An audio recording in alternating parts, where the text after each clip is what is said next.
Hello everyone, welcome back to another episode of r/entitled people. In today's episode, no, babies are not public property for anyone's enjoyment. 12 entitled people in an Airbnb designed for 6. Cost me $600. 50-something adult children asking 80-year-olds to clean and do farm work. Before we get started, make sure to subscribe so you will never miss a video. So let's get started. No, babies are not public property for anyone's enjoyment. I've got 3 short, related anecdotes from several years ago that aren't enough to merit their own posts. All happened at times I, 40 at the time, had my infant son out shopping. The first 2 were just me and him. The last one, my wife was with us, too. I needed to get something at Home Depot, so I put him in the stroller and went into the store. I didn't know where the item was, so I asked an employee who didn't just tell me where to go, but was actually taking me there. Along the way we passed 2 women at least in their 70s, grandmother types. One of them said, "Stop," as if she needed something important. All she said was, "We have to see the baby." I was so startled I didn't say or do anything, so they got to see the baby. The employee, unsure of what was going on, just walked away. I don't blame her at all, and I had to find someone else to tell me where to go. Another time, as my son and I were leaving the grocery store, another grandmother type just reached out and started playing with his toes. This time I had enough presence of mind to say, "Please don't touch my son," to which she had the gall to say, "But he's wearing socks." As I walked away, I said something along the lines of, "It doesn't matter, you don't have permission to touch a random baby." To end on a happier note, my wife and I were at Target with the kid when another set of grandparent types started interacting with our son while we were stopped in an aisle looking at something. I don't mind if you interact with him from a distance, stimulation is good for an infant. Then the husband reached out to pinch his cheek or something similar. Before we could say anything, his wife told him not to touch someone's baby without asking first. As we walked away, she was still criticizing him and telling him never to do that again. They do the same thing with dogs, then complain when they get bit. "Oh, such a cute doggy, OWWWW. I was camping with my dog and had to go to the bathroom late at night. Took the dog and tied her on outside. When I came out, a parent with a couple of kids had her surrounded and were all petting her. She looked terrified. I was pissed. The dog goes in the bathroom building with me now. Never left her anywhere like that again. People can be so rude and dumb. I saw an AITA a while ago where someone had a corgi who everyone wanted to pet on walks, and they started saying, "My dog is not a tourist attraction." Maybe that'll work for babies too. I like that. I might use it sometime. I can't go anywhere without someone wanting to stop me to interact with my mini-me. 12 entitled people in an Airbnb designed for 6. Cost me $600. My wife and I own a mountain cabin, and a few years ago we decided to put it up on Airbnb.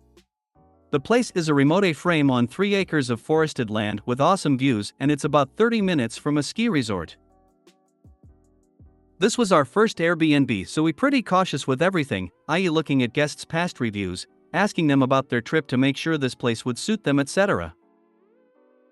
Everything was going pretty well, until the entitled people booked the whole weekend for Thanksgiving. They told us they were driving out from Texas, mom, dad, 3 little kids and 2 dogs. Being that this was our first holiday rental, we went all out for them. We set a turkey to defrost in the fridge for them and left out a snack platter and a couple bottles of champagne.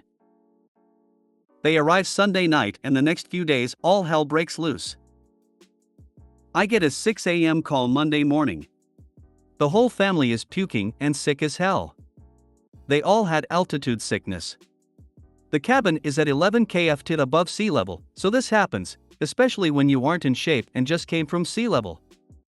I did warn the guests about this ahead of time. So I'm on the phone talking them through everything. Where the urgent care is, what to do, etc.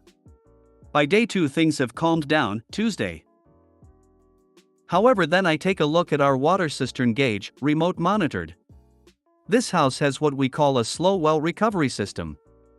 Basically, at some times of the year the well might only produce around 60 gallons per day instead of the usually 300 plus. So we have a 500 gallons water storage system that helps smooth out the demand curves. Basically, once the tank goes below 40%, the well starts pumping, and if the well goes dry, a timer gets started and it will pump again in 3 hours until the tank is topped up. Full description in listing and guidebook. This system is more than adequate for 6 guests. Also, the house only has 1 bathroom and a 40 gallons hot water tank, so it's not like anyone can take long showers. It's all in the listing. It's a rustic place. Tactically speaking, we just ask guests to conserve water, but the system is fully automatic and no one event knows it's there. Well, after 48 hours, I checked our tank monitor and see it's around 35% full, which means the guests used all of the storage plus what the well can produce in 2 days. I'm estimating nearly 700 gallons of water. I literally thought something must be broken because there was no way in hell 2 parents and 3 little kids use that much. Like perhaps the well fuse popped and they got nothing from the well. So I'm now freaking out thinking this nice family is gonna be out of water on Thanksgiving. I called her and politely asked that they conserve water and had them reset the system, aka turn the breaker on and off. So I basically said I'd monitor it for 3 hours, and if I didn't see the levels make progress, I'd get a water truck in. This would literally be a first, as I've never needed to do it. Her response: sound good, but hurry because we drink a lot of water. How weird of a comment is that? As if 5 people drinking a gallon a day, max, somehow equates to the hundreds of gallons missing from the system. Well, there is really no change in water level after 3 hours, so I get on the phone to book a water truck. And as it's now 1 day before Thanksgiving, it's just not happening. So I now need to figure out how to transport water to this house. I live 1.5 hours away. I went to Farm and Tractor Supply and bought a 275 gallons tank that would fit in my truck, plus hoses and pumps. Then drive up there, figure out where I can buy bulk water from, and go to the house.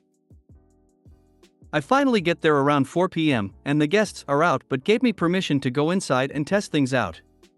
AKA, I wanted to make sure the system was working. It was, so they really did use that. I went inside and found 2 huskies in a crate who had shit themselves, and it was all over. The place smelled gross. The owners said they would be back and would clean it up. At this point, I've been working on this for 8 hours. I'm sick. It's 10 degrees Fahrenheit outside, and I'm now hooking up the transfer pump. Tomorrow is Thanksgiving and I still need to get to my parents' house. Thankfully, only 30 minutes from the cabin. I start pumping, then I see their car pull up and they are waiting at the bottom of the driveway. Knowing they have small kids, I go down and say hi and let them know they can go on in and I'll be done in about 40 minutes. They started to act real odd at this point, but go ahead in. Then I saw 2 more cars on the side of the road around the switchback. Big steep S-bend in front of the house, and it clicks. The reason I just did all of this work and spent nearly $600 on supplies is because these people had 12 people staying there. If you all are curious as to how I didn't notice when I went inside, I didn't snoop around, I just went straight to the breaker box and then went to the crawl space where the tanks are. Also, the smell from the dogs was just horrid, so I got out as fast as possible. At this point, I went up to the front door, knocked and said, "Be honest with me, how many people do you have staying here?" Her 9-inch, I could see she was lying. But even that number was over our legal capacity base on our permit. You realize that this listing is for 6 people. Her, well, there are beds for more people and the kids have a crib. And we didn't know our family wanted to come when we booked it. The loft does have a pull-out couch, so best case there is sleeping for 8 adults. But I'm guessing people were sleeping on the couches as well. But that. I just spent $600 plus a full day to solve a problem that was actually not a problem. Her, well, the house should have water. Me, the house system was designed and tested for 6. The stated number on the listing, I don't know how you think it's okay to have this many people here. Her, we could leave, but it would have to be tomorrow and we expect a refund, because we don't want to drive down these roads in the dark with our kids. It's maybe 6 p.m. at this point. No cell service at the cabin, so I went to town and got in the Wi-Fi at a local bar and called Airbnb. At this point I had been hosting for 3 months and had no idea how to handle this situation. But now I was more afraid that they would damage something in the house. So Airbnb canceled their reservation and asked them to leave the house. I was able to recover around $200 for a deep cleaning on the house, and they didn't get a refund. On a funny note, at the beginning of this year I started a hot tub service company, and water trucking is a service we offer. And I used some of that equipment to get started. Wow! Water and the septic system is probably also overloaded. I don't understand why you get grief, OP. This is a legitimate post. Just because many landlords are often arses, doesn't mean that renters can't be too. Ducking. LOL. That's a bit of a nightmare. You did everything right and tried to correct what you thought was an issue, you were responsible, and they still gave you disrepute. I'm glad it worked out for you. Yeah, I think Airbnb's time has come and gone. Some renters can't be trusted, some owners can't be trusted, you never really know what you will get. 50-something adult children asking 80-year-olds to clean and do farm work. My 50-year-old stepsister and her husband are rich, childless, and own a hobby farm.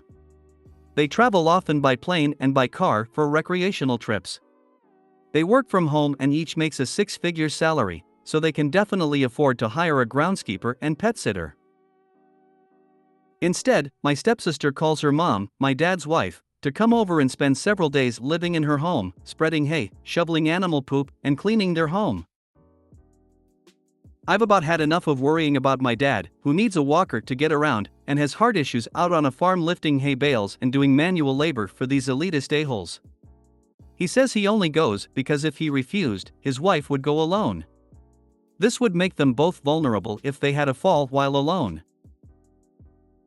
I would never dream of asking my 80-year-old dad and his wife to drive to another state every month to feed my pets, weed my garden, clean my house, and pressure wash my driveway. Why is it okay for them to do it? Why doesn't he say no? When I asked my stepsister once, we were in our 30s, why she let her mom come over and clean her house, she said because it makes her feel needed, so I let her. That's no longer okay, since she is putting my parent in danger while taking advantage of hers. If they are going to have a hobby farm, they need to be responsible for it. I am about ready to call them up and ask them to stop putting pressure on our parents to do this. I know they would never speak to me again if I did this, but at this point, I don't care. They don't even offer to pay them for their services. If they don't understand, maybe it is time to call your local elder abuse group and let them know what is happening. If that does not work, threaten them with making what they are doing public to shame them into doing the right thing. Wish I could upvote this more than once. This is called elder abuse. Report it to the police immediately. This is actually insane. I would feel terrible asking my elderly parents to drive over and check notes, clean my farm. I definitely think that it's worth a very serious and if not tough conversation. She seems to feel justified in this heinous treatment, so I wouldn't be surprised if it's like talking to a brick wall. I also agree with the comment that says to contact the local elder abuse chapter and see if a little shame can change her tune. I wish the best for you and your parents. Next time they are at the farm, call APS and have dad and wife tell them that the daughter is expecting them to take care of the farm for free. If you made it to the end of the video, thanks for watching. Don't forget to like, subscribe and share, and we will see you in the next video.